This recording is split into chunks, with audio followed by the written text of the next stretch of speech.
हरे कृष्ण श्रद्धालु भक्तजन वृन्दहरू हजुर हजुर हजुरमाझ म माफी चाहन्छु मेरो 10 औँला जोडेर कि हजुरमाझ म प्रस्तुत हुन सकिनँ। लगभग 12 दिन जति हजुरमाझ म प्रस्तुत हुन सकिनँ। त्यसको लागि म क्षमा याचना चाहन्छु। सबैजना भक्तवृन्दहरूले मेरो प्रवचनलाई एकदम रुचाइदिएर सुनिराख्नु भएको थियो। त्यो बेलामा म प्रस्तुत नहुँदा हजुरलाई कस्तो दुःखद लाग्यो होला। तर मेरो युट्युबमा भएको टेक्निकल खराबीको कारणले म हजुरमाझ उपस्थित हुन सकेको थिइनँ। त्यसको लागि म माफी चाहन्छु। त्यति भन्दै आज हामी भाग 11 लिएर प्रस्तुत भएका छौँ। धर्म भन्ने पुस्तकको हामीले अध्याय 1 को भाग 11 लिएर प्रस्तुत भएका छौँ। हामीले पुस्तकलाई सरर पढ्ने मात्र होइन, पुस्तकलाई गहन अध्ययन गरेर विश्लेषणात्मक तरिकाले बुझ्ने प्रयास गरिरहेका छौँ भक्त सज्जन वृन्दहरू। त्यसै अन्तर्गत हामी आज भाग 11 मा आउन पाउँदा एकदमै आफूलाई सौभाग्य र हजुरहरूको वैष्णव आचार्य वृन्दहरूको कृपा ठानिरहेका छौँ। त्यसै कारणले गर्दाखेरि हजुरहरूले यो प्रवचनलाई पनि रुचाइदिनुहुनेछ र यो च्यानललाई सब्सक्राइब गरिदिनुहुनेछ र यो भिडियोलाई शेयर गरिदिनुहुनेछ भन्ने हार्दिक अपेक्षा राखेको छु। र हामी अब प्रसङ्गमा प्रवेश गर्नुभन्दा अगाडि हामीहरू हजुरहरूमाझ आज मङ्गलाचरण मार्फत प्रसङ्गमा प्रवेश गर्न चाहन्छौँ। श्री राधा कृष्ण भगवान को जय। भक्तवत्सल श्री कन्हैया लाल भगवान को जय। श्री वाके बिहारी लाल भगवान को जय। श्री इस्कॉन फाउंडर आचार्य एसी भक्तिवेदांत स्वामी शिल प्रभुपाद को जय। हरे कृष्ण। अब हामी मङ्गलाचरण गरेर गुरुलाई र भगवानलाई प्रार्थना गरेर प्रवचनमा प्रवेश गर्नेछौँ। हरे कृष्ण। ओम ज्ञानतिमिरन्धस्य ज्ञानञ्जनशलाकया चक्षुरुन्मीलितं येन तस्मै श्रीगुरवे नमः। श्रीचैतन्यमनोभीष्टं स्थापितं येन भूतले स्वयं रूपः गदामह्यं ददाति स्वपदान्तिकम्। वन्देऽहं श्रीगुरोः श्रीयुतपदकमलम् श्रीरूपं साग्रजातं सहगण रघुनाथं वितं तं सजीवं सावद्वैतं सावधूतं परिजनसहितं श्रीकृष्ण चैतन्यदेवं श्रीराधा कृष्णान् पादगण सहगणा ललिता विशाखान्वितं च। हे कृष्ण करुणा सिन्धो दीनबन्धो जगत्पते गोपेशः गोपिकः कान्ता राधकान्ता नमस्तुते। नमो ब्रह्मण्डीय देवाय गोब्राह्मण्डीय हिताय च जगतहिताय कृष्णाय गोविन्दाय नमो नमः। कृष्णाय वासुदेवाय हरये परमात्मने प्रणतः क्लेशनाशाय गोविन्दाय नमो नमः। तप्त कंचन गौरांगे राधे वृंदावनेश्वरी वृषभानुः सुते देवी प्रणमामि हरिप्रिये नीलाचल निवासाय नित्याय परमात्मने बलभद्रः सुभद्राव्यं जगन्नाथाय ते नमः।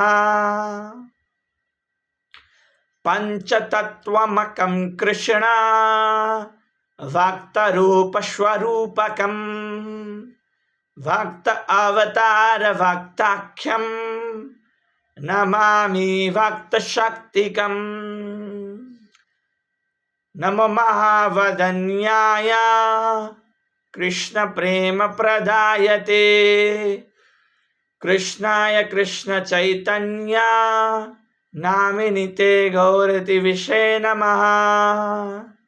नित्यानन्दम् अहं वन्दे कर्णलम्बितकुण्डलम् चैतन्य अग्रजरूपेण प्रवृत्तिकृतिभूतलम्। वाञ्छः कल्पः तरुविश्य कृपासिन्धुव एव च पतितानां पावनेभ्यो वैष्णवेभ्यो नमो नमः। जय श्री कृष्ण चैतन्य प्रभु नित्यानंद श्री अद्वैत गदाधर श्री वास आदि गौर भक्त वृंद। हरे कृष्णा कृष्ण कृष्ण हरे हरे हरे राम राम राम हरे हरे हरे कृष्ण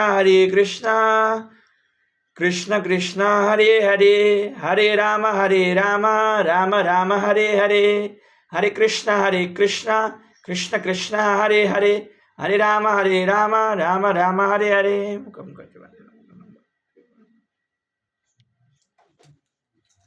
हरे कृष्ण श्रद्धालु भक्तजन सज्जन वृन्दहरू, पहिलाका केही दिनहरूसम्म मेरा भिडियोहरू कार्यव्यस्तताको कारणले केवल छोटो हुने गर्थ्यो, 5 मिनेटको हुने गर्थ्यो भने आजको दिनदेखि मैले हजुर वैष्णव वृन्दहरूको कृपा र आचार्य वृन्दहरूको कृपाले मेरो भिडियोलाई केही लम्ब्याउने प्रयास गर्नेछु।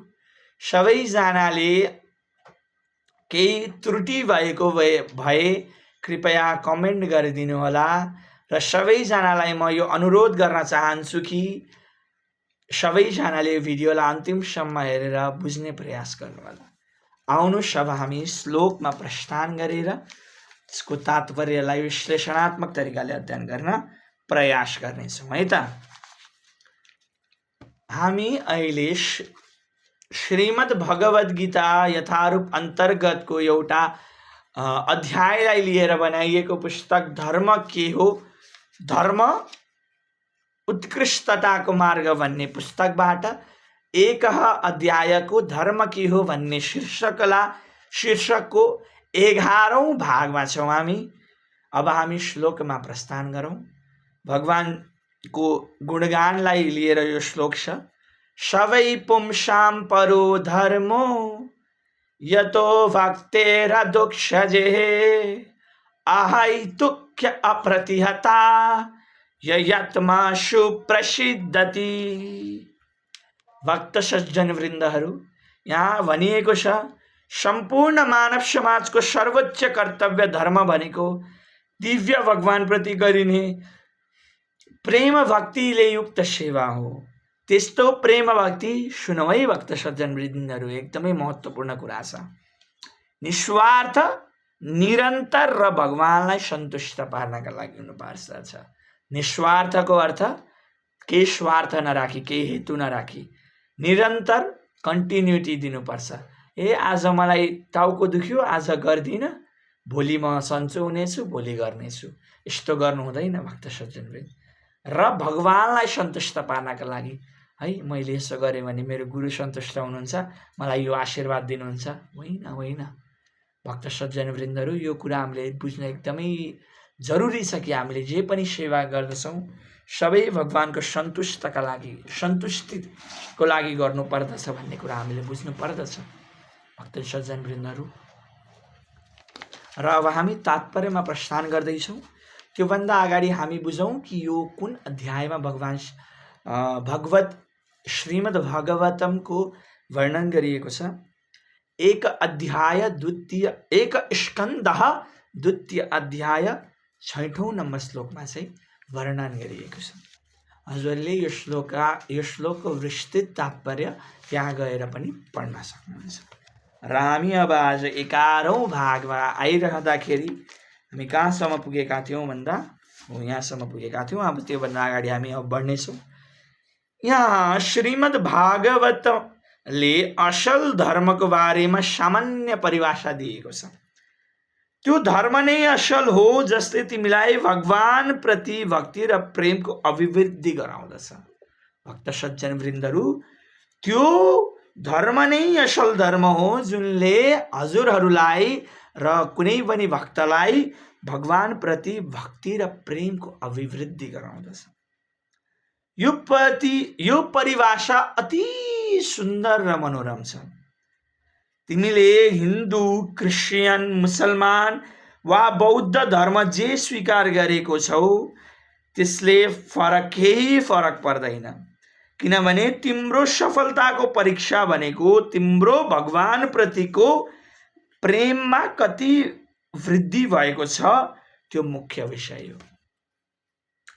तपाईलाई कतिजनाले चिने, तपाईलाई कति हाइलाइट हुनुभयो तपाईँ भन्ने कुरा हाम्रो धर्म गर्नुको लक्ष्य होइन। भक्त सज्जन वृन्द, हाम्रो धर्म गर्नुको लक्ष्य भनेको हाम्रो भित्र हृदयमा, अन्तरात्मामा हामीले भगवान प्रति हामीले गर्ने प्रेममा कति अभिवृद्धि भयो भन्ने कुरा एकदमै महत्त्वपूर्ण छ। भक्त सज्जन वृन्द, यदि तिमीले आफ्नो इन्द्रियको प्रेमलाई भगवानमा लगायो भने त्यो नै तिम्रो आफ्नो धार्मिक सिद्धान्तलाई वास्तवमा पालन गरेको हुन्छ। बुझ्नुभयो?